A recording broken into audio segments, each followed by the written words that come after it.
चलिए भाई फ्रेंड्स, कैसे हो आप सभी। उम्मीद करता हूँ कि बहुत अच्छे होंगे।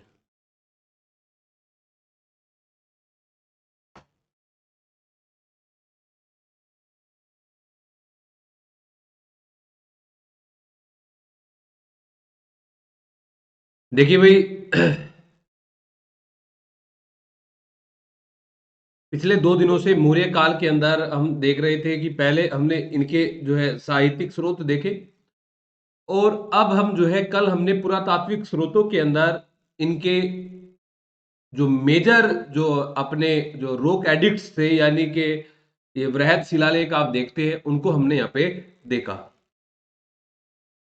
उनमें 13th वाला बचा हुआ था, उसको करके आज फिर हम जो है अपना, क्योंकि एक साथ अगर हम इसको कंप्लीट करते तो बहुत ज्यादा ये हो जाता, क्योंकि बहुत सारी बातें इनके अंदर दी गई होती है। आज ये माइनर रोक एडिक्ट्स और उसके बाद में जो पिलर यानी कि स्तंभ लेख की बात हम करते हैं, उनको हम देखेंगे। और उसके बाद में फिर जो है लघु स्तंभ लेख के बाद में फिर गुहा लेख को कंप्लीट करके इसको आज हम कंप्लीट अपना कर देंगे। ठीक है, ये बहुत बड़ी मौर्य काल का एक ये बहुत बड़ा पार्ट होता है जो कि आपको करना होता है, और आपके एग्जाम के दृष्टिकोण से भी ये जो है बेहद ही महत्वपूर्ण ये अपना होता है। ठीक है। अच्छा, जो एग्जाम अभी नेट के आप चल रहे हैं या आपने दिया था, आपने 28 को दिया था, इसके अंदर कितने फेज, ये लास्ट फेज चल रहा है या कब कंप्लीट होने वाला है? अगर किसी की नॉलेज में कमेंट में बताइए आप मुझे, ये कब लास्ट होगा अगर आपकी नॉलेज में है, बताना एक बार मुझे।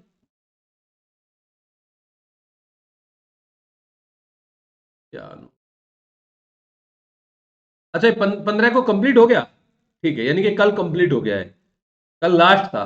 ठीक है, फिर ओके, डन। तो मान के चले कि एक हफ्ते के अंदर आपकी जो जिसने स्टूडेंट्स ने पेपर दिया है, तो आंसर की एक हफ्ते के अंदर आ जाएगी ना, लगभग लगभग उम्मीद यही की जा सकती है। एक हफ्ते या 8 दिन 10 दिन के अंदर ये अपनी आ जाएगी। हाँ, आ जानी भी चाहिए। हाँ, आ भी जानी चाहिए भाई। चलिए भी, वेरी गुड।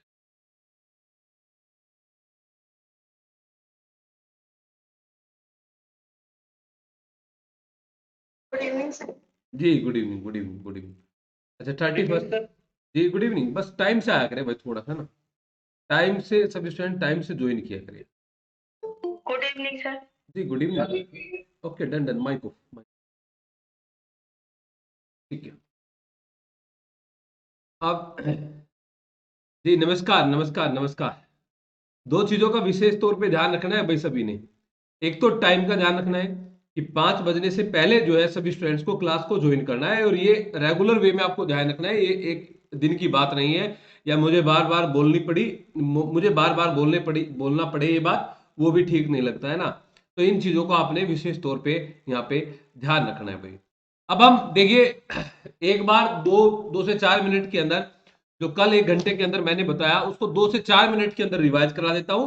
फिर आगे वाले कई सारी महत्वपूर्ण बातें हैं जो कि नहीं हो सकती आपके लिए इन माइनर रो कैडिट्स में, या आपका स्तंभ लेखों के अंदर, जो बिल्कुल पहली बार जो स्टूडेंट पढ़ रहा है ना, तो उसको भी मैं नहीं मानता कि उसको भी कोई प्रॉब्लम यहाँ पे अपनी रहने वाली, कोई समस्या उसको नहीं आएगी, जो भी पहली बार भी अगर इसको देख रहा है।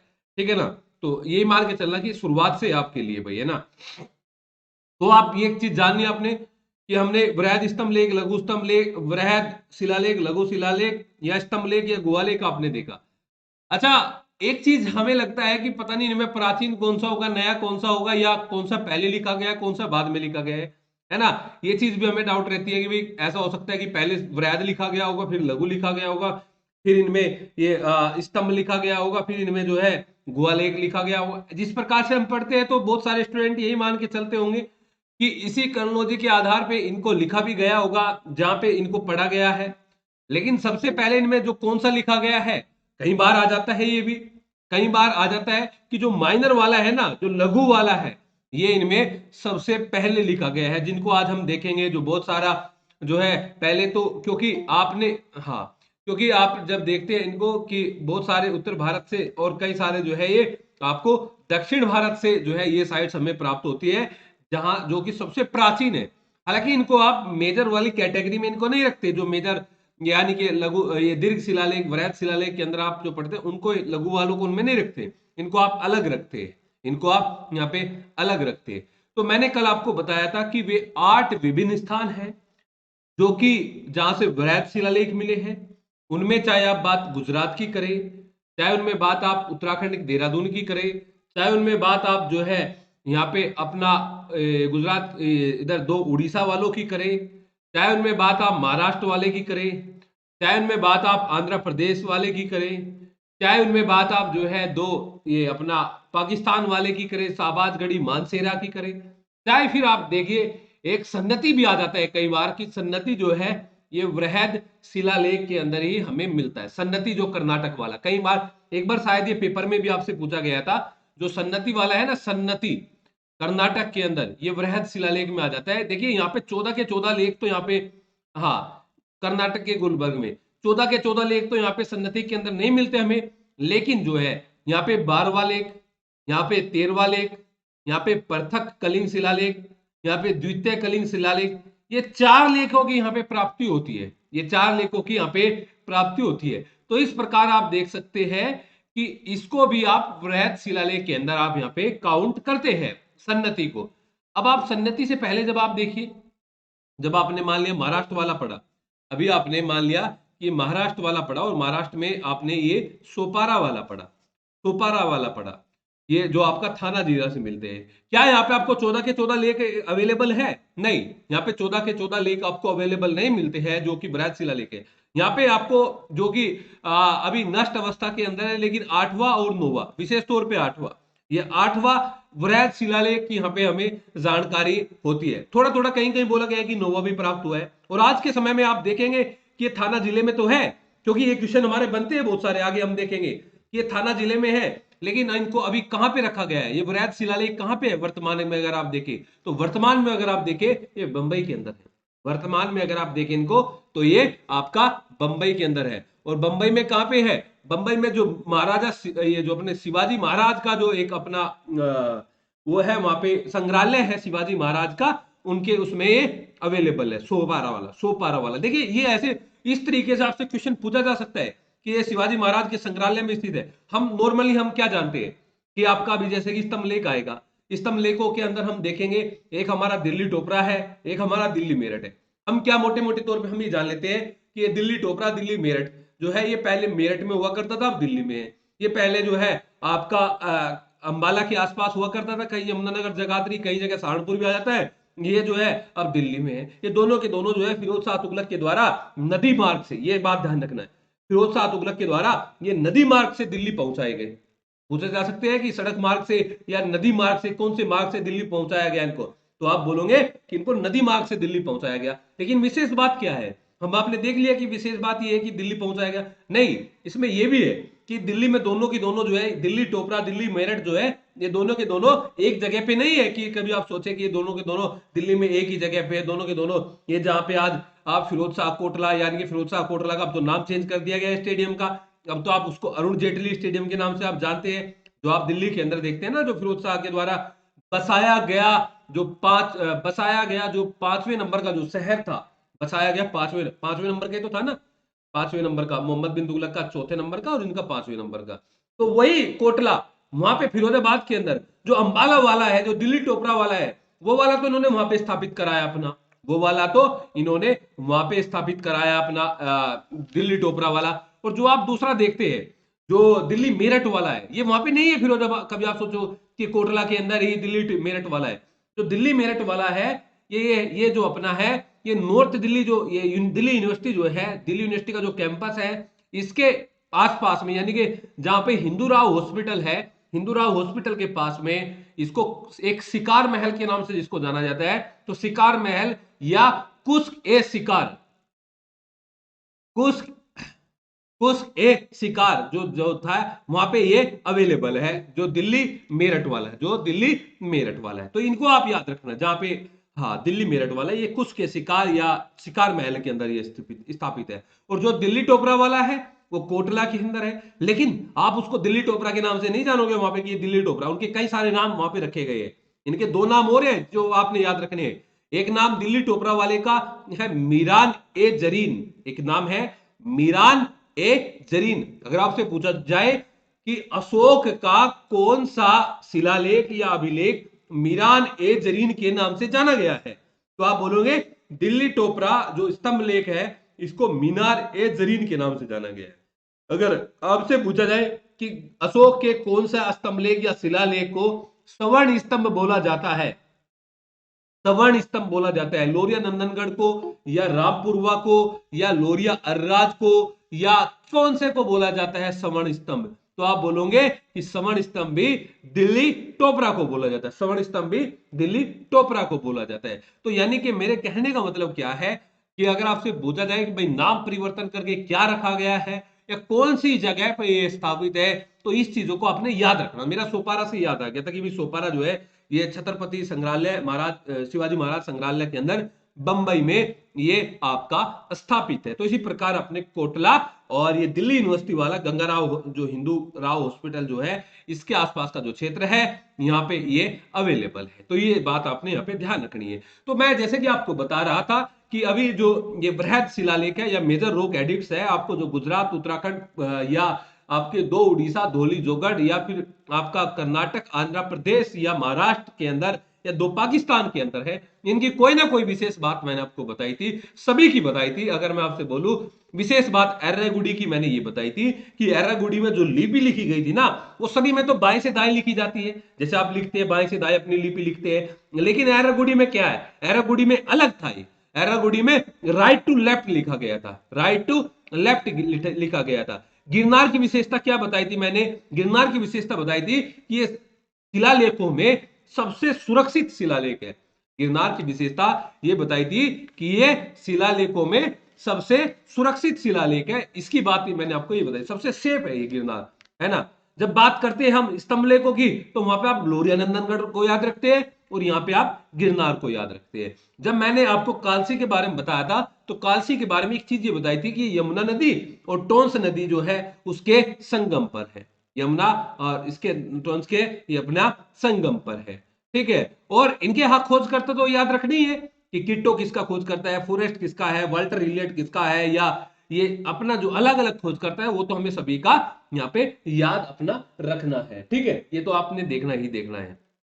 धौली जोगढ़ के बारे में ये विशेष बात बताई थी कि धौली और जोगढ़ जो कि आपको उड़ीसा से मिले हैं, इनमें 11वां 12वां और 13वां ये तीनों लेख यहाँ पे अंकित नहीं है। 11वां 12वां 13वां ये तीनों लेख यहाँ पे अंकित नहीं है। यहाँ पे जो है पृथक शिलालेख जो है फर्स्ट और सेकंड, जहाँ पे ये अपनी प्रजा को आदेश देता है, जहाँ अपनी प्रजा को अपनी संतान समझ के ये आदेश देता है, ये वहां पे उल्लेखित है धौली और जोगढ़ में। आप जानते हैं जब अशोक के बारे में बताऊंगा, अशोक के धम्म के बारे में बताऊंगा या अशोक के कलिंग अभियान के बारे में बताऊंगा, क्योंकि अभी तो अभिलेख पढ़ रहे हैं यहाँ पे, अशोक के बारे में विस्तृत रूप से चर्चा नहीं करेंगे, तो वहां पे हम देखेंगे कैसे अशोक का मन जो है 261 ईसा पूर्व के अंदर, जब आप ये देखेंगे कि कलिंग संघर्ष में लाखों लोग जब बेघर होते हैं, जहाँ पे ब्राह्मण शर्मण जिनके आदर सम्मान की बात अब यहाँ पे अशोक कर रहा है, तो उनको बहुत सारी परेशानियां यहाँ पे उनको झेलना पड़ा था। तो वो चीजें वहां पे हम देखते हैं धौली जोगढ़ के अंदर आप उसको देखा है। यही विशेष बात आपने मानसेरा या शाहबाज मानसेरा या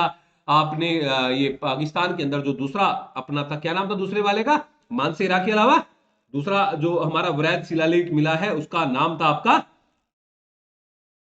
हाँ सब, yes very good very good very good very good very good, ठीक है शाबाश। इनकी इनकी लिपि में चेंज आएगा।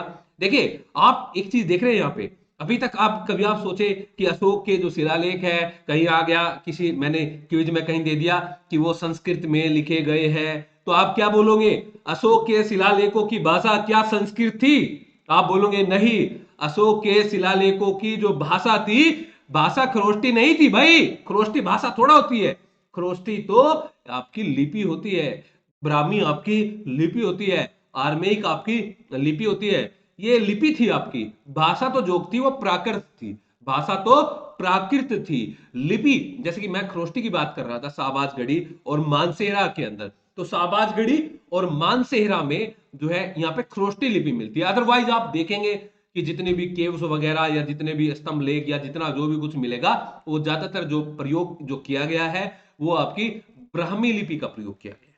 वो ज्यादातर जो लिपि का प्रयोग किया गया है वो आपकी ब्राह्मी लिपि का प्रयोग किया गया है। तो ये स्थानों से संबंधित जो महत्वपूर्ण जो जानकारी है वो आपको अब समझ में आ चुकी होगी। और अब मैं मोटे मोटे बात बताऊं, ज्यादा डिटेल में ना जाऊं क्योंकि डिटेल में कल गया था, वीडियो आपके पास में है, कि पहले वृहद शिलालेख में जीव हत्या को निषेध करने की बात बोली गई थी, 2 मोर 1 हिरण मारने की बात बोली गई थी, उनमें भी हिरण को जो है रेगुलर नहीं मार सकते, ये बात यहाँ पे बोली गई थी। दूसरे के अंदर कल्याणकारी कार्य करने की बात बोली गई थी, जहां पे मनुष्य और पशुओं की चिकित्सा अवेलेबल जो है अशोक के द्वारा वहां पे करानी थी। जो हमारे सीमांत क्षेत्र थे उनके बारे में यहाँ पे बात हमारी आई है।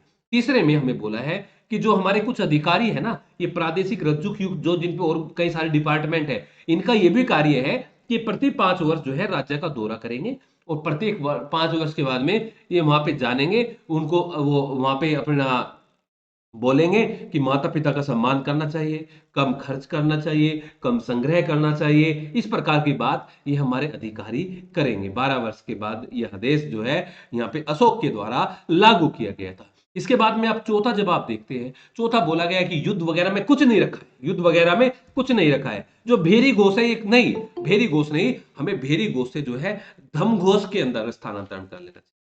भेरी घोष से धम घोष के अंदर परिवर्तन की बात फोर्थ के अंदर बोली गई थी। और पांचवे की अगर बात करूं शॉर्ट में, तो सिर्फ धम महामात्र को याद रख लेना कि धम महामात्र नामक अधिकारी को पांचवे के अंदर नियुक्त किया गया था। छठे की जब आप बात करते हैं तो छठे में तो बोला गया था कि मैं कहीं भी रहूं भाई, मैं महल में रहूं, मैं खाना खाऊं, मैं घोड़े पे सवार हूं, मैं कहीं भी अंतःपुर में हूं, कहीं भी हूं, मुझे मेरी प्रजा से मुझे कनेक्ट करके रखना है, मुझे मेरी प्रजा से कनेक्ट करके रखना है, उससे मुझे हमेशा जो है उसके साथ जोड़ के रखना है, ठीक है ना। रिपोर्टर एक प्रकार से बात बोली गई थी। सातवें में बात बोली गई थी कि सभी धर्मों के जो सभी संप्रदायों के लोग जो है वो कहीं भी रह सकते हैं कभी, क्योंकि सभी जो है संयम और आत्म शुद्धि सभी चाहते हैं, ठीक है। आठवें में जैसे कि आप देखते हैं कि प्राचीन काल में जो है राजा जो है अपना रथ यात्रा भी करते थे, राजा जो है शिकार पे भी जाते थे, आखेट अपना करते थे। तो यहाँ पर जो है ये धम्म यात्रा जो है अशोक के द्वारा भी की गई थी। आप जानते हैं कि धम्म यात्रा क्यों की गई थी और कहाँ की गई थी, आप जानते हैं। लुम्बिनी का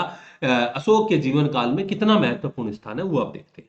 9th के अंदर मैंने बहुत सारे, ऐसा नहीं कि शादी ब्याह में पैसा खर्च करना है या जन्मदिन पे पैसा खर्च करना है या एनिवर्सरी पे पैसा खर्च करना है, ये कोई लोक कल्याणकारी कार्य नहीं है। यहाँ पे बोलते हैं कि ये लोक कल्याणकारी कार्य नहीं है, धर्म का पालन करना और धर्म की शिक्षा देना, ये सब जो चीजें हैं यहाँ पे मंगलाचार वाली बातें यहाँ पे जो है अशोक के द्वारा यहाँ पे बोली गई है 9th के अंदर।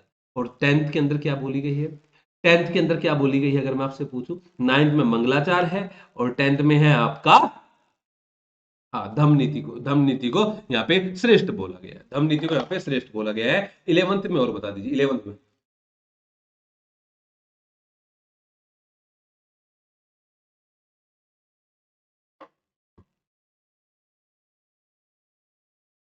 धमदान, धमदान। और 12वां आपका धार्मिक सहिष्णुता। और 13वां आपका जिसको आप कलिंग लेक या शाहबाजगढ़ी लेक या यो यहाँ तक बताता है अशोक, यहाँ पे बताता है कि मैंने जो है ना ये मैंने जो है ना 600 योजन तक, मैंने 600 योजन तक जो है अपने धम्म का प्रचार प्रसार किया है। और जिनके अंदर आप, ऐसा नहीं है कि भारत में सीमांत क्षेत्र तो हमारे आते ही आते हैं, कुछ हमारे विदेशी जो राज्य हैं उन विदेशी राज्यों का भी यहाँ पे जिक्र किया गया है, विदेशी राज्यों का भी यहाँ पे जिक्र किया गया है। जैसे कि आप देखते हैं कि भाई हमारे अंत्योक नामक एक राजा है, अंत्योक के अलावा हमारा एक तुर्मे नामक राजा है, या तुर्मे नामक अलावा एक अंतकीन नामक राजा है, या एक मग नामक राजा है, या एक अलिक सुंदर राम राजा है। ये 5 यवन राज्यों का उल्लेख यहाँ पे किया गया। कौन कौन से 5 यवन राज्य है मैं लिख दूं एक बार यहाँ पे लो। एक है आपका अंत्योक, एक है आपका अंत्योक, दूसरा है आपका तुर्मे, तीसरा है आपका अंतकेन, चौथा है आपका मग, और पांचवा है आपका अलिक सुंदर। अब आप इनको बता सकते हैं कि कौन से का संबंध कहां से है, कौन से राजा का संबंध, जैसे कि मिस्र से किसका संबंध है, या एपीरस से किसका संबंध है, या अंत्योक का संबंध कहां से है, ये आपको आनी चाहिए। ये 2018-19 में पूछा गया था, 2018-19 में आपसे पूछा गया था कि कौन से राजा, जैसे कि तुर्मे का संबंध, टोलमी भी आ जाता है कहीं कहीं नाम है ना, तुर्मे का संबंध कहां से है भाई, तुर्मे का संबंध मिस्र से, इजिप्ट से। Yes yes yes yes yes. यानी कि आप देखते हैं अशोक ने जो फोकस किया है वो धर्म विजय पर अपना फोकस किया, धर्म विजय पर फोकस किया है। और ये लेख अशोक के द्वारा इसलिए लिखवाया गया क्योंकि ये आगे अपने आने वाली पीढ़ी यानी कि अपने बेटे, अपने पोते, अपने पड़पोते, उनको बोलता है कि आप जो है साम्राज्य विस्तार की इच्छा न रखे, साम्राज्य विस्तार की लालसा न रखे, जो केवल वो आप वो लालसा मत रखे जो तीर के माध्यम से आपको विजय प्राप्त होती है ना, वो लालसा आप मत रखे, है ना। इसमें आप वो लालसा मत रखे जहां पे लाखों लोगों की मृत्यु होती है, जहां पे लाखों लोगों की मृत्यु होती है। असली विजय किसको बताता है अशोक? अपने 13वें शिलालेख में असली विजय बताते हैं धम्म विजय को। धम्म पे तो फोकस आप सभी जगह देखेंगे कि धम्म पे तो अशोक का फोकस यहां पे आपको देखने को मिलता है, धम्म पे फोकस। ये वो नहीं है कि ये कर्नाटक जीत लिया या आंध्र प्रदेश जीत लिया या अब ये जीत लिया, वो साम्राज्य विस्तार वाला नहीं जो तीर धनुष के माध्यम से, ये तो उस नीति की बात कर रहा है, ये तो उस विजय की बात कर रहा है, तो धम्म विजय की बात कर रहा है। ये तो जो है यहाँ पे धम्म विजय की यहाँ पे बात कर रहा है। तो 13वें शिलालेख के अंदर ये बात बोली गई थी, 13वें शिलालेख के अंदर ये बात बोली गई थी। पहले और दूसरे में दोनों में वही अपनी संतान को रिप्रेजेंट करते हुए उनको उनके संबंध में बात बोली गई थी कि कैसे कैसे उन्होंने अपना वहां पे कार्य करना है, और एक चेतावनी भी देता है, एक चेतावनी भी यहाँ पे देता है। तो ये वृहत शिलालेखों के अंदर आपका इतना सब कुछ अपना आता है। अब आप बात करिए ये लघु शिलालेखों की। हाँ, आठवीं जनजाति, यस, आठवीं क्षेत्र आएगा ये आपका। हाँ, जंगली जंगली जंग। अब आप यहाँ पे देखिए, ये लघु शिलालेख है आपके, जो कि सबसे प्राचीन है, जो कि सबसे प्राचीन है। अच्छा, एक ईमानदारी से एक बात बताइए, क्विज में सभी लोग पार्टिसिपेट कर रहे हैं रात 8 बजे?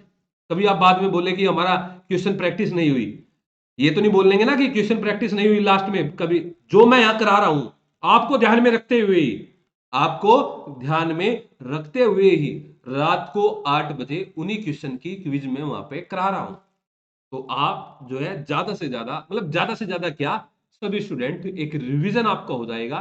तो आप लोग जो है उस क्विज के अंदर भी पार्टिसिपेट किया करें, और आपको पता भी चल जाएगा कि कैसे क्वेश्चन करना है, और अच्छा एक मोटिवेट वो वहां से मिलता जाएगा लगातार आपको कि अच्छे, जब आपके आंसर ठीक होंगे तो अच्छा लगेगा ही फिर आपको, है ना। तो यहाँ पे आप देखते हैं बिहार के अंदर, देखिए ये लगा लेवल ज्यादा होता है सर। देखिए शर्मा जी, मैं आपको एक बात बताऊं, मुझे नहीं पता आपने पहले कैसे पढ़ा होगा, पिछले 2 दिन से पहले, जब से आप हमारे से जुड़े हैं उससे पहले मुझे नहीं, मुझे जानकारी नहीं है आपकी। लेकिन जो आप पढ़ रहे हैं ना, इससे जो है आप अपना एग्जाम का जो लेवल है बराबर मान के चलना।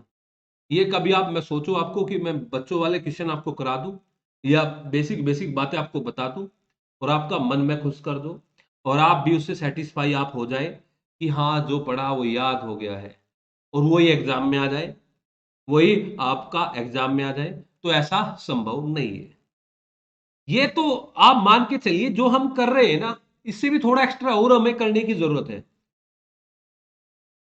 उससे भी थोड़ा एक्स्ट्रा करने की जरूरत है। तो हम जितना कर रहे हैं ना, उसको तो आप छोड़ना ही मत भाई, उसको तो आप छोड़ना ही मत, है ना। एक टाइम आएगा जब आप स्पीड को यहाँ पे पकड़ेंगे, और स्पीड को पकड़ेंगे तो आप अपने आप एक दिमाग में जो है एक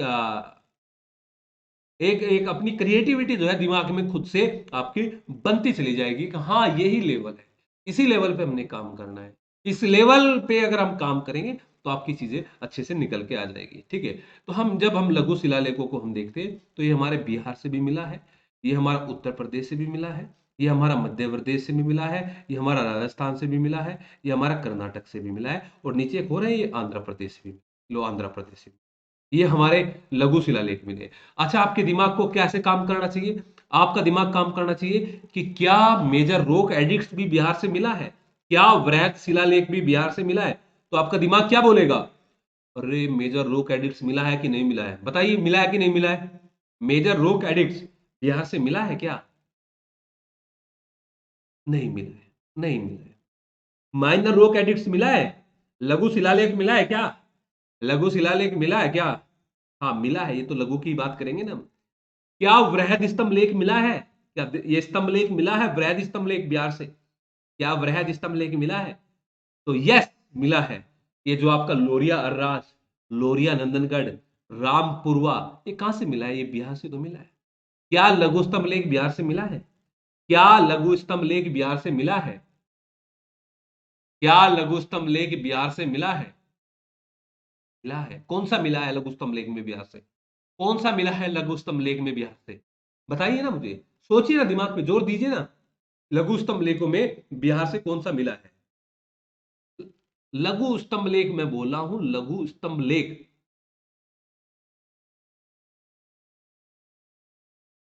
मैं लघु स्तंभ लेख की बात बोल रहा हूं भाई।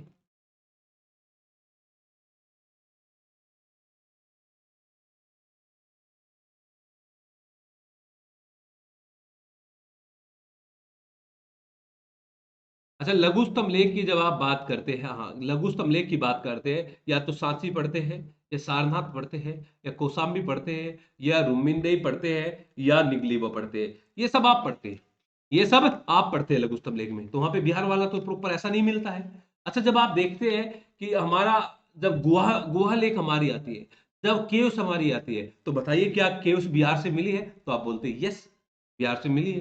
क्या केव्स हमारी बिहार से मिली है? तो आप बोलते हैं यस, बिहार से हमारी केव्स मिली है। अच्छा, क्या आप बोलते हैं कि कोई भी, चाहे स्तंभ लेख की बात करे, चाहे गुहा लेख की बात करे, चाहे शिलालेख की बात करे, क्या हमें हरियाणा से कोई शीर्ष, क्या हमें हरियाणा हिसार से या फतेहाबाद से कोई साक्ष्य मिलते हैं? हरियाणा के हिसार या फतेहाबाद से कोई हमें साक्ष्य मिलते हैं? हमें मिलते हैं, लेकिन आपकी बुक में नहीं है। याद रखना, अगर कहीं आए हिसार या फतेहाबाद से, हिसार या फतेहाबाद ऑप्शन में आ गया, तो आप लगा देना कि हाँ मिले।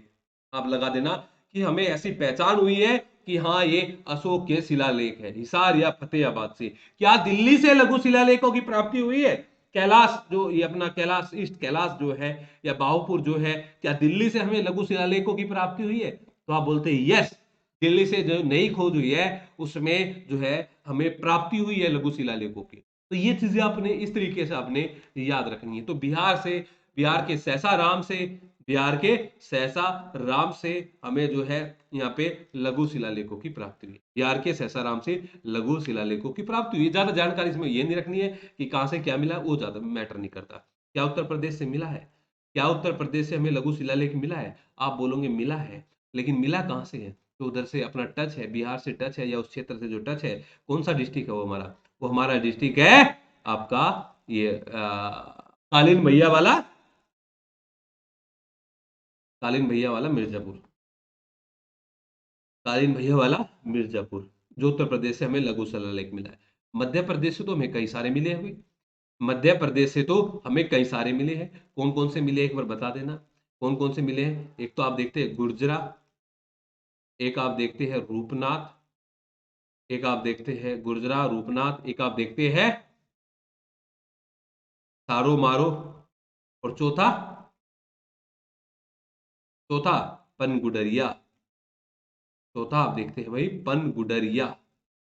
तो गुर्जरा, रूपनाथ, सारो मारो, और आपका पनगुडरिया।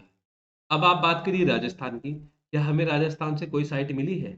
क्या हमें राजस्थान से कोई साइट मिली है? तो आप बोलेंगे यस, राजस्थान, राजस्थान से भी मिली है। कौन से मिली है राजस्थान से? जयपुर, जयपुर वाला, ये बैराट वाला, ये जो आप देखते हैं जयपुर। कर्नाटक से तो बहुत सारे हैं। तो आंध्र प्रदेश से दो बता, आप आंध्र प्रदेश वाले बता दीजिए। आंध्र प्रदेश वाले बता दीजिए एक बार। आंध्र प्रदेश वाले बता दीजिए, आंध्र प्रदेश वाले जो हमारे हैं, आंध्र प्रदेश वाले।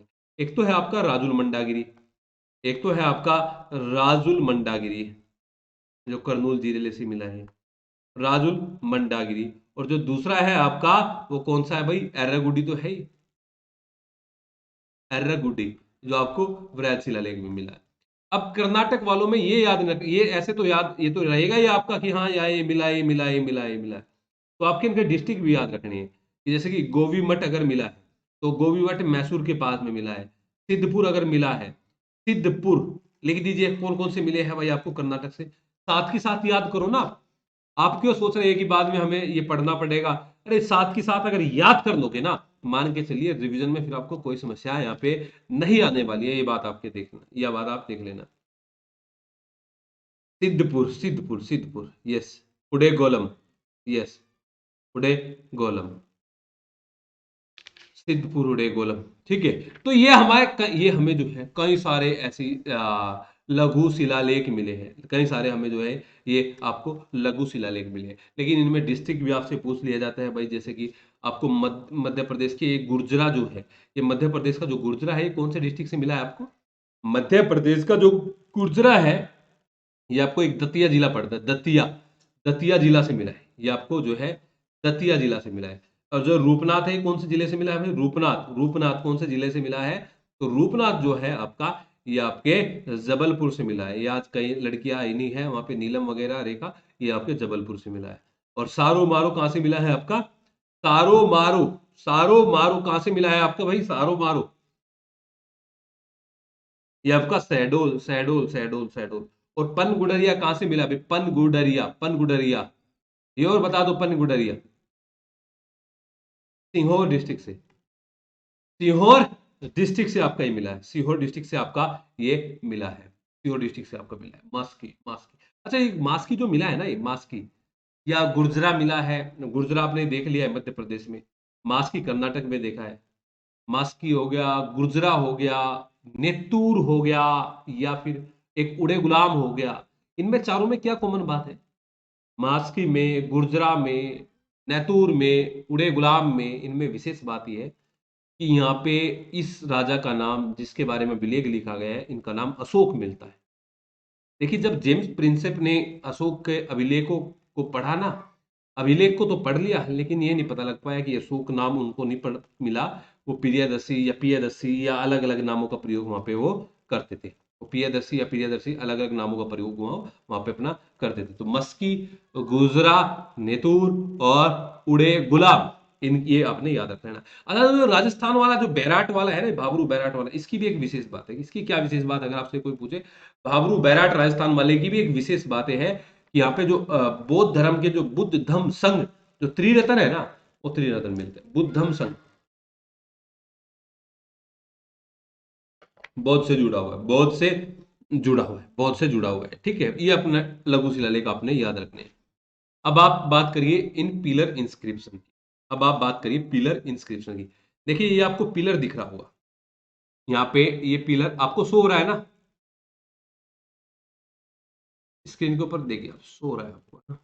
अगर ध्यान से देखेंगे या मैं बाद में पीडीएफ भेजूंगा, इस पे कुछ लिखा हुआ है, इस पे कुछ लिखा हुआ है ना, लिखा हुआ है इस पे, पिलर, पिलर पे इन पे कुछ लिखा हुआ है, इन पे कुछ खुदा हुआ है। देखिए आप एक चीज देखेंगे स्टूडेंट,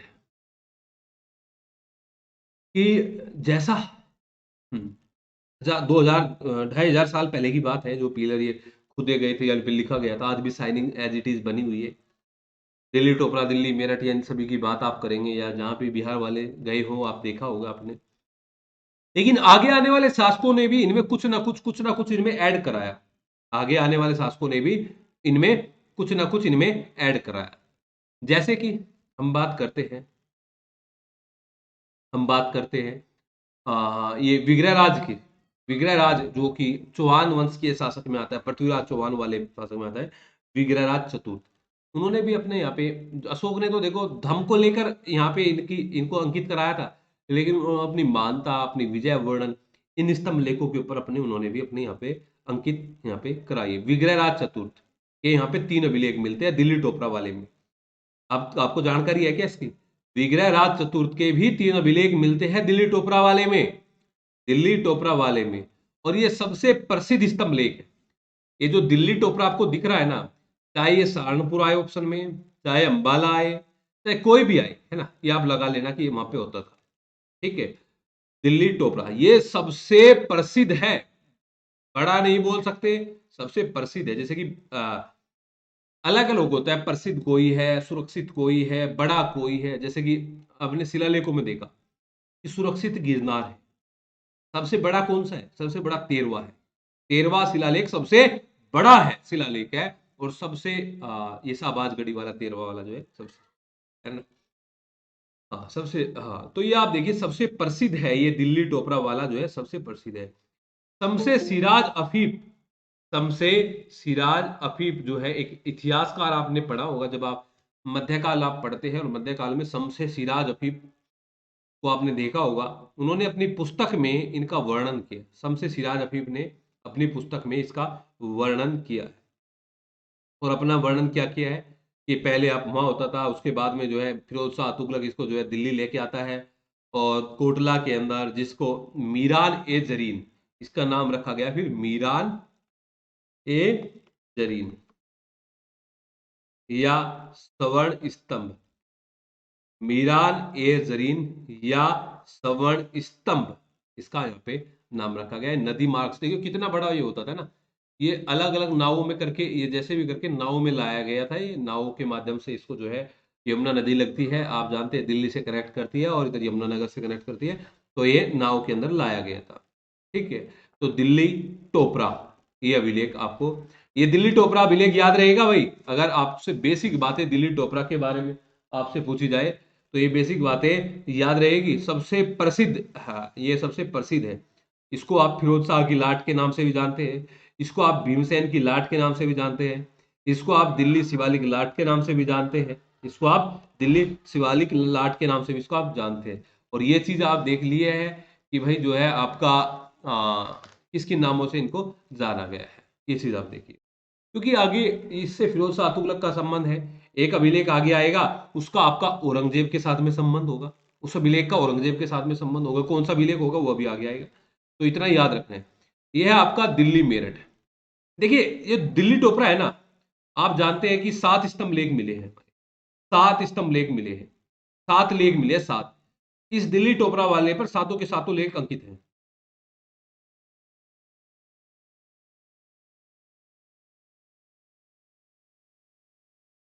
इस दिल्ली टोपरा वाले पर सातों के सातों लेख अंकित है। अदरवाइज और सभी लेख, और जो सभी है उन सभी पर कितने लेख अंकित है? उन सभी पर जो लेख अंकित है वो आपके 6 लेख अंकित है। उन सभी पर कितने लेख अंकित है?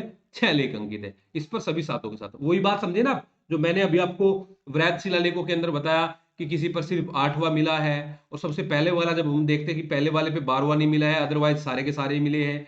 या किसी पे जो है, जो 14वें की बात हम करते हैं या उसकी बात हम करते हैं, उस पे जो है 12वां 13वां पहला दूसरा ये मिले हैं पृथक वाले, है ना। तो सभी तो एक जगह मिल जाए वो अच्छी बात है ना। तो दिल्ली टोपरा वाले में सारे के सारे एक जगह मिलते हैं। ये जो दिल्ली मेरठ वाला है, ये देख लो, इसकी शक्ल देख लो भाई दिल्ली मेरठ वाले की। ये दिल्ली यूनिवर्सिटी के आसपास ही है, गंगाराव, ये जो इंदिरा हॉस्पिटल है इसके आसपास है, कुछ के शिकार या शिकार महल में है ना। ये दिल्ली मेरठ, ये भी फिरोज तुगलक के समय में इसको लाया गया था। फिरोज तुगलक, आप जानते हैं ना कि फिरोज तुगलक का जो है, आप देखेंगे तुगलक काल जो है, आप ये बोल सकते हैं कि तुगलक काल जो है स्थापत्य का स्वर्ण काल था। तुगलक काल जो आर्कियोलॉजी में या स्थापत्य में या जो ये आप देखते हैं उसका दिल्ली सल्तनत में स्वर्ण काल आप बोल सकते हैं। और ये भी चीज जानते हैं कि यहाँ पे जो है मतलब ज्यादा महंगी वस्तुओं का प्रयोग नहीं होता था। आप देखेंगे, हाँ हाँ, ज्यादा महंगी वस्तुओं का, जैसे कि अगर भी सारी चीज जो है संगमरमर से या इनसे ही बनेगी, वो सब चीजें भी नहीं थी। लेकिन आप चाहे तुगलकाबाद किले की बात करें, चाहे आप आदिलाबाद की बात करें, जहांपना नगर की बात करें, फिरोज शाह कोटला की बात करें, बेगमपुरी मस्जिद की बात करें, कोई सी भी यहाँ पे आप देखेंगे कि इनके समय में अष्टभुजाकार जो है मकबरों की शुरुआत हुई। तो दिल्ली, ये जो तुगलक शासकों के समय में जो है ढलवा दीवारें, यस कविता कुमारी, याद है आपकी, बहुत अच्छी बात है भाई। तो हाँ हाँ, सलामी सलामी पत्ती के आधार पे, यस वेरी गुड। तो यानी कि इनका इंटरेस्ट, इनका एक इंटरेस्ट बन रहा था, इनका एक इंटरेस्ट बन रहा था। तो इनको ये जो है दिल्ली मेरठ वाले को भी ये लेके आए थे, दिल्ली मेरठ, ये आप देख लीजिए। इसके बाद में जब आप देखते हैं ये आपका लोरिया अर्राज, लोरिया अर्राज, देख लो भाई लोरिया अर्राज वाला। देखिए लोरिया राज की बात करें या लोरिया नंदनगढ़ की बात करें या रामपुरवा की बात करें, तो ये कहां से मिले हैं? ये बिहार से मिले हैं। ये कहां से मिले हैं भाई? ये आपके बिहार से मिले। और बिहार में कहां से मिले हैं? बिहार में मिले हैं चंपारण से। और चंपारण कहां पे है? वही चंपा, वही चंपारण, वही चंपारण। देखिए जो जो थोड़ा एक्स्ट्रा सोचते हैं ना स्टूडेंट, तो दिमाग में जब चंपारण आता है ना, फिर नाम आ जाने चाहिए। वो पेपर के टाइम पे नहीं है कि वो पेपर के टाइम पे ही आपके आपका वो वाला कॉन्सेप्ट लागू होना चाहिए जो आप एग्जाम के टाइम पे कि देखते हैं कि चलो अब चंपारण आ ही गया है, जब सर के सामने आ गया है तो अब तो पढ़ना ही पड़ेगा। तो ये जो नाम है ना, 8-10 नाम, तो कहीं से कहीं कनेक्ट कर लिया करो आप, है ना। उन 8 के 8, 10 के 10 नाम को यही कनेक्ट कर लिया करो कि चंपारण में जुड़े हुए व्यक्ति कौन कौन थे, चंपारण से जुड़े हुए व्यक्ति आपके कौन कौन से थे। तो लोरिया राज, ये आपका लोरिया नंदनगढ़। और यहाँ पे आप देख रहे हैं ना, ये ऊपर सबसे सुरक्षित है लोरिया नंदनगढ़, सबसे सुरक्षित है ये लोरिया नंदनगढ़। यहाँ पे जो ये बैठा है, आगे इनकी कला में जब मौर्य कालीन कला देखेंगे ना, कि कहीं बैल मिलेगा, कहीं सिंह मिलेगा, कहीं या ये अलग अलग इनका मिलेगा। और आप जो देखते हैं सारनाथ से ही तो लिया गया है ना हमारा जो, आप ये देखेंगे अशोक, ये जो अभी हमारा नेक्स्ट आप देखिए ये रामपुरवा है आपका, ये रामपुरवा। रामपुरवा भी कहाँ से मिला है भाई? रामपुरवा भी आपका कहाँ से मिला है? ये आपका है प्रयागराज वाला। थोड़ी सी विशेष बात इस प्रयागराज वाले की भी है।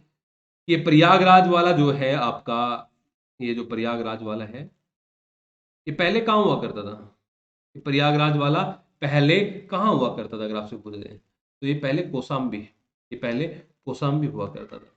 जिस प्रकार फिरोज शाह तुगलक जो है दिल्ली टोपरा, दिल्ली मेरठ को टोपरा मेरठ वाले को दिल्ली लेके आया, इसी प्रकार ही कौशाम्बी से कहाँ लाया गया? प्रयाग के अंदर।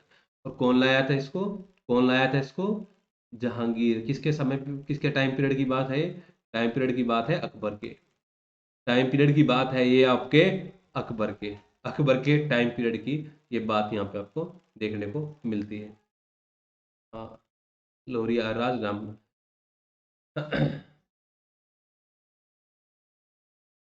तो अगर आपसे पूछा जाए कि जहांगीर, अकबर, औरंगजेब, फिरोज शाह तुगलक या ये नाम किसका किसके साथ संबंध है, तो मेरे हिसाब से तो जो है आप लोग बता दोगे, बता दोगे कि नहीं बता दोगे?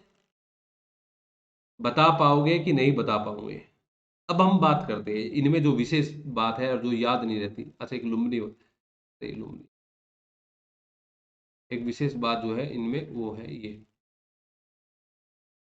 कि ये जो 7 पिलर इंस्क्रिप्शन है इनमें पहले वाले में क्या? 7 पिलर इंस्क्रिप्शन में पहले स्तंभलेख के अंदर किस बात की चर्चा की गई?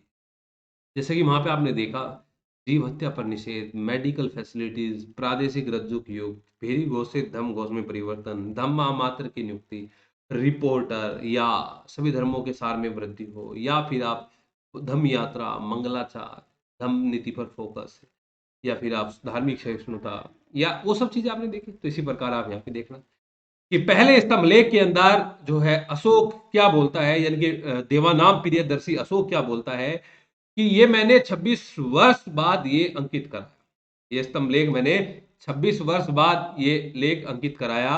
और यहाँ पे बोला गया है कि जो है कि धर्म की तीव्र कामना, धर्म की तीव्र कामना, कठोर परीक्षा और बोध आज्ञा से ज्यादा पालन करना, या बहुत ही ज्यादा भय या डर, या बहुत ही ज्यादा उत्साह जो है, ये जो है बहुत ही ज्यादा उत्साह, इनका ये जो है इस लोक के तो क्या परलोक के यहाँ पे ये कठिन है। ये जो है आप देखेंगे ये बहुत ज्यादा यहाँ पे अगर आप इनकी बात करेंगे कि ये अपना इसके अंदर ये बात बोलता है कि धर्म के अनुसार शासन करना या सुख देना या ये सब जो बातें बोलना, हाँ, धर्म अनुसार लोगों को, हाँ, ये बात यहाँ पे बोली जा रही है। यहाँ पे ये बोलते हैं कि धर्म के अनुसार लोगों का पोषण करो, धर्म के अनुसार जो है शासन का विधान करो, और धर्म के अनुसार ही सुख पहुंचा। ये बातें सारी की सारी आप घूम फिर के जो आप देखेंगे वो आपके धर्म या वो आपके धम पे ही आपको जानने को मिलेगी पहले के अंदर। दूसरे के अंदर देखिए कि दूसरा स्तंभ लेख जो है, यहाँ पे सबसे इंपॉर्टेंट क्या बात है, यहाँ पे ये क्वेश्चन मार्क वाली बात आ जाती है। ये याद रख लेना है कि धर्म क्या है, धर्म क्या, धम क्या है, कियम चू धमे, क्या धर्म क्या है। ये बोलते हैं कि पाप का अभाव, अच्छा काम, दया दान सत्य पवित्रता, दया दान सत्य पवित्रता, धम्म के बारे में ही विशेष तौर पे ये एक्सप्लेनेशन यहाँ पे अपनी दे रहे हैं। ये बोलता है कि मैंने बहुत सारे पुण्यक्रम यहाँ पे किए हैं और आगे चलकर भी ये काम चलता रहेगा लगातार। तो यानी कि यहाँ पे क्वेश्चन मार्क वाली बातें यहाँ पे आई है, क्वेश्चन मार्क वाली बातें आई है कि धर्म क्या है, धर्म क्या है। जब आप बात तीसरे की करते हैं तो तीसरे में क्या बात बोली गई है यहाँ पे? तीसरे वाले में बात बोली गई है स्तंभ लेख वाले में, तीसरे में बात यहाँ पे बोली गई है स्तंभ लेख। तीसरे स्तंभ लेख वाले में क्या बात बोली गई है? इसमें बोली गई है कि यहाँ पे आत्म परीक्षण की बात पता क्यों बोली गई है यहाँ पे? कि आप भी है चाहे, आप भी है चाहे मैं भी हूं, इसमें कोई भी है चाहे, इसमें कि जो आप अच्छे काम करते हैं ना आप उन्हीं को देखते हैं। आपके द्वारा जो अच्छे कार्य किए जाते हैं, जो अच्छे काम आप करते हैं, बस आप उन्हीं को देखते हैं। जो आप बुरे काम करते हैं उनकी भी चर्चा करते हैं क्या कहीं पे? जो आप बुरे काम करते हैं उनकी भी चर्चा करते हैं क्या कहीं पे? नहीं, यानी कि बुरे कामों की चर्चा नहीं करते। तो यहां पे बोलता है कि अपने अंदर झांकने की जो एक प्रवृत्ति है, आत्म निरीक्षण की जो बात है, उसकी बात बोलते हैं। आत्म निरीक्षण की बात बोलते हैं कि आत्म जो निरीक्षण है, अपना परीक्षण करना, वो बहुत ज्यादा कठिन कार्य है। अपना आत्म निरीक्षण, आत्म परीक्षण जो करना है, वो एक बेहद कठिन कार्य है, बेहद कठिन कार्य है ना? कि जो आप, हाँ, बेहद कठिन कार्य है। ठीक है, तो आत्म परीक्षण की बात यहां पे बोली गई। और जब आप चौथे स्तंभ लेख की बात करते हैं, तो चौथे स्तंभ लेख में मोटी मोटी क्या बातें बोली गई है? चौथे स्तंभ लेख के अंदर मोटी मोटी क्या बातें बोली गई है?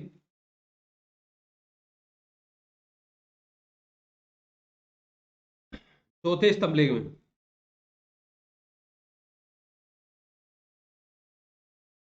अच्छा, रज्जुकों को यहाँ पे न्यायिक अधिकार देने की बात भी की जाती है। रज्जुकों को यहाँ पे देखिए, प्रादेशिक युक्त रज्जुक, बात वही है जो आपने तीसरे बृहद शिलालेख के अंदर पढ़ा है कि वहां पे नियुक्ति की है। लेकिन यहाँ पे बोला गया है कि इनको न्यायिक अधिकार भी दे दिया है, न्यायिक अधिकार भी इनको यहाँ पे दे दिया है ना? और जैसे बोलते हैं ना कि भाई, जो ये अपनी धाय माता होती है जो बच्चे का ध्यान रखती है, तो ये रज्जुक जो है, इनकी तुलना जो है धाय माता से की गई है। इनकी तुलना भी धाय माता से यहाँ पे की गई है कि ये इसी प्रकार जनता का, प्रजा का, इसी प्रकार से ये इनका यहाँ पे ध्यान रखते हैं, ये इनका यहाँ पे ध्यान रखते हैं। और यहाँ पे बोला भी है कि अगर किसी को मृत्यु दंड यहाँ पे दिया गया है, तो उनको 3 दिन की मोहलत यहाँ पे दी जाए। मृत्यु दंड वालों को 3 दिन की मोहलत की बात यहाँ पे बोली गई है। 3 दिन की मोहलत की बात चौथे के अंदर ये बात यहाँ पे बोली गई है। अब बात आप पांचवें की देखिए, पांचवें में क्या बात है? पांचवें में ये बोलता है, देखिए वहां पे बोला गया है कि पहले में वृहद शिलालेख में 2 मोर एक हिरण नहीं मारना। यहाँ पे बोलता है कि 26 वर्ष बाद मैंने आदेश किया है कि जीवों की हत्या नहीं होनी चाहिए, जीवों का वध निषिद्ध हो जाना चाहिए। चाहे उसमें सुख हो, चाहे उसमें सारिका हो, अरुण हो, चक्रवाक हो, हंस हो, या गेलाट हो, जतुका हो, कच्छपी हो, अस्थि हो, हीन हो, मत्स्य हो। ये जो है जीव जंतु की बात मैं कर रहा हूं, जीव जंतु के नाम मैं यहाँ पे ले रहा हूं। कछुआ हो, खरगोश हो, गिलहरी हो, बारहसिंगा हो, सांड हो, जो भी हो, गैंडा हो, इनकी हत्या नहीं होनी चाहिए। जीव हत्या को निषेध करने वाली बात, यानी कि कौन से स्तंभ, कौन से वृहद शिलालेख से ये कनेक्ट कर रहा है? कौन से वृहद शिलालेख से ये कनेक्ट कर रहा है भाई? तो पहले वृहद शिलालेख, पहले वृहद शिलालेख से कनेक्ट कर रहा है। ये पहले वृहद शिलालेख से ये आपका यहाँ पे कनेक्ट कर रहा है। यहाँ पे बोला गया है कि सुअरी का, जो ये होती है, या फिर गाय होती है, जो 6 माह से कम के जो बच्चे होते हैं, उनकी हत्या नहीं होनी चाहिए, है ना? जहाँ पे ये होते हैं, भूसे को नहीं जलाना जलाना चाहिए, जहाँ पे, है ना, ऐसी ऐसी बातें, यानी कि अहिंसात्मक पूर्वक जो बातें हैं, वो अशोक के द्वारा बोली गई है। पांचवे के अंदर भी यह बात चर्चा होती है। छठे के अंदर जनता के हित, जनता के सुख, इनकी बात करती है। हाँ, बच्चे वाले भूसे को ही तो। छठे में जनता के हित, जनता के सुखों की बात करते हैं। 12वें वर्ष ये आदेश जारी करते हैं, प्रजा के हित के लिए ये बात करते हैं। कुएं, ये, हाँ, प्रजा के हित की ये बात यहाँ पे करते हैं। प्रजा हित के बारे में ही ये बातें लगभग लगभग यहाँ पे बोली गई है। और सातवें में भी ये बोलता है कि जैसे कि आपने शेरशाह सूरी के समय में देखा कि उन्होंने बहुत सारे तालाब, कुएं, सराय, ये सब निर्माण कराए।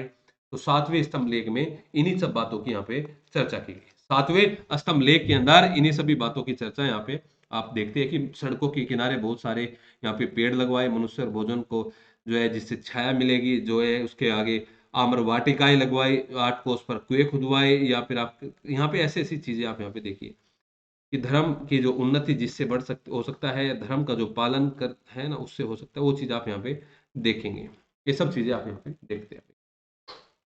तो ये आपके स्तंभ लेख थे अशोक के संबंध में। अब आप इन्हीं के संबंध में जो माइनर स्तंभ लेख है, चाहे आप सांची की बात करें, तो अच्छा ये बताइए पहले, सांची वाला जो है ये उत्तर प्रदेश में पड़ता है या मध्य प्रदेश में? सांची वाला उत्तर प्रदेश में पड़ता है या मध्य प्रदेश में? ये मध्य प्रदेश में पड़ता है। सांची रायसेन डिस्ट्रिक्ट मध्य प्रदेश के अंदर। और सारनाथ वाला, माइक ऑफ कर लीजिए भाई, स्टूडेंट का माइक ऑन है। सारनाथ वाला कहाँ पे पड़ता है? सारनाथ वाला, तो सारनाथ वाला पड़ता है आपका उत्तर प्रदेश में। कौशाम्बी, उत्तर प्रदेश। रुम्मीनदेई और निगलीवा जो आप देखते हैं ये आपका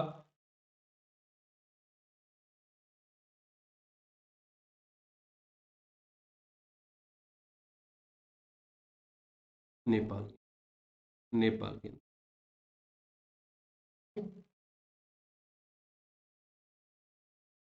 नेपाल के अंदर। ठीक है, तो ये पहले तो लोकेशन पता लगी। सांची, सारनाथ, कौशाम्बी, इनमें हम तीनों में कौन सी बात पढ़ते हैं? सांची, सारनाथ और कौशाम्बी, इन तीनों में हम क्या बात पढ़ते हैं? सांची, सारनाथ और कौशाम्बी में, इन तीनों में हमारी जो बात होती है वो संघ भेद रोकने की बात यहाँ पे की गई है। सांची, सारनाथ और कौशाम्बी में संघ भेद रोकने की बात यहाँ पे की गई। संघ भेद रोकने की बात की गई। विशेष तौर पे तो हम इसी चीज को देखते हैं कि संघ भेद रोकने की बात जो की गई है वो कौन से विलेख में, कौन से लघु स्तंभ लेख में की गई है? वो सांची, सारनाथ और कौशाम्बी। सांची, सारनाथ जो है और कौशाम्बी, इन तीनों के अंदर ही ये जो आप देखते हैं ना लघु स्तंभ लेख जो आप देखते हैं, ये राजकीय घोषणाएं थी। ये अशोक की जो है यहाँ पे राजकीय घोषणाएं ये यहाँ पे आपको देखने को मिलती है। कौशाम्बी के अंदर एक विशेष बात हो रहा है, कौशाम्बी के अभिलेख को जो है यहाँ पे रानी का अभिलेख भी बोला गया है। कौशाम्बी अभिलेख को रानी का अभिलेख भी बोला गया है। रानी का अभिलेख भी बोला गया है क्योंकि अशोक की एक रानी का उल्लेख मिलता है। कौन सी रानी का उल्लेख मिलता है अशोक की? अशोक की रानी कारुवाकी का उल्लेख मिलता है। अशोक की रानी कारुवाकी का उल्लेख यहाँ पे कौशाम्बी अभिलेख के अंदर आपको जानने को मिलता है। और जो रुम्मीनदेई या निगलीवा है ये भी विशेष है, इंपॉर्टेंट है रुम्मीनदेई वाला, कि जो रुम्मीनदेई आप देखते हैं कि 20वें वर्ष यहाँ पे आया था और 20वें वर्ष के बाद में यहाँ पे जो टैक्सेशन जो सिस्टम है, कर प्रणाली है, उसकी जानकारी मिलती है। टैक्सेशन सिस्टम की जानकारी जो है आपको रुम्मीनदेई से मिलती है। इसको जो है आर्थिक अभिलेख भी बोलते हैं। ये आर्थिक अभिलेख से जुड़ा हुआ था। यहाँ पे कर प्रणाली की जानकारी यहाँ पे मिलती है। यहाँ पे बोला भी जाता है कि उपज का यहाँ पे 8वां भाग लिया जाएगा, यानी कि यहाँ पे टैक्स जो है कम करने की बात यहाँ पे बोली गई। टैक्स को कम करने की बात यहाँ पे बोली गई है। और निगलीवा में विशेष बात यह है कि यहाँ पे अशोक आता है 20वें वर्ष, यहाँ पे पूजा करता है। अशोक ने बुद्ध के जन्म पुनर्जन्म, ये जो पुनर्जन्म को यहाँ पे स्वीकार किया था, ये आप बोलते हैं। हाँ, और कनक मुनि के स्तूप को बढ़ाकर यहाँ पे दोगुना करा है। कनक मुनि के स्तूप को बढ़ा के यहाँ पे दोगुना करा है। ये चीजें आप यहाँ पे देखते हैं निगलीवा के अंदर। और जो लास्ट के अंदर आप इसका आता है गुहा लेख, आप जो देखते हैं, यानी कि केव्स यहाँ पे आप जो देखते हैं, इन केव से एक तो आपका अशोक का संबंध है और जो दूसरा संबंध है वो अशोक के जो पोता है, अशोक के पोते दशरथ का संबंध है। अशोक का पोता दशरथ का संबंध है। एक तो अशोक का संबंध है और एक आपका दशरथ। अशोक के संबंध में कौन कौन सी गुफाएं बता दीजिए? अशोक के संबंध में कौन कौन सी गुफाएं है वो बता दीजिए एक बार। अशोक के संबंध में कौन कौन सी गुफाएं है?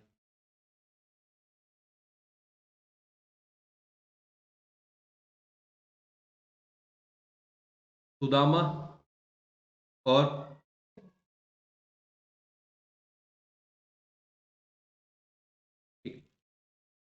अशोक के द्वारा, हाँ, एक तो कर्ण चौपड़, एक आप देखेंगे कि इसके अलावा विश्व झोपड़ी गुफा है वो सुदामा इसके द्वारा बनवाई गई थी। करण, ये लोमस ऋषि है, जो लोमस गुफा है, ये आपके इनके पोते दशरथ के द्वारा। दशरथ कौन से धर्म को मानने वाला था भाई? दशरथ जो है वो कौन से धर्म को मानने वाला था? दशरथ कौन से धर्म को मानने वाला था? आजीवक धर्म को मानने वाला, आजीवक धर्म को मानने वाला था। देखिए भाई, मोटी मोटी बातें, चाहे साहित्यिक स्रोत है, चाहे पुरातात्विक स्रोत है, चाहे विदेशी स्रोत है, वो आपको अशोक के संबंध में या मौर्य काल के संबंध में मिल गई है।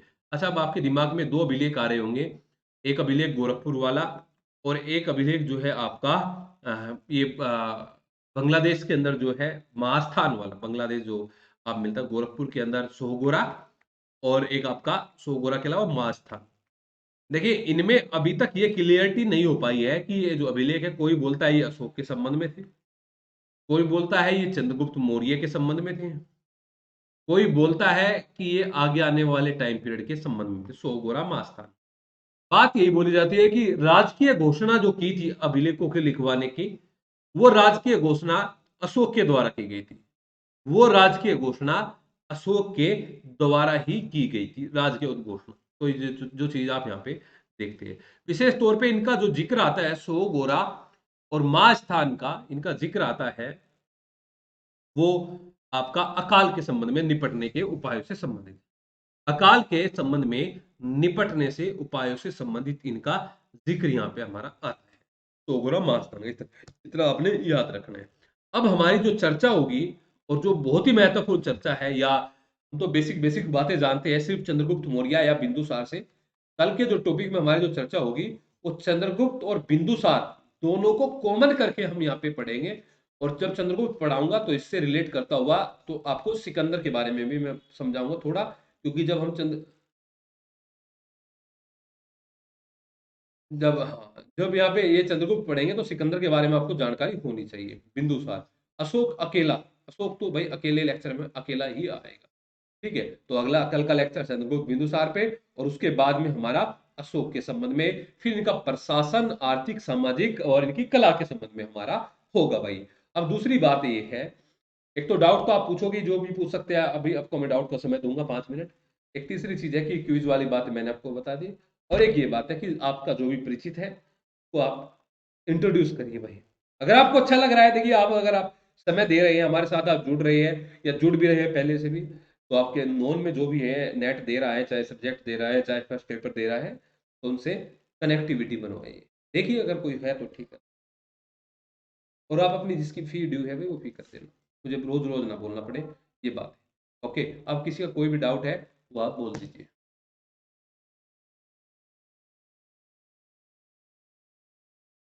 Audit classes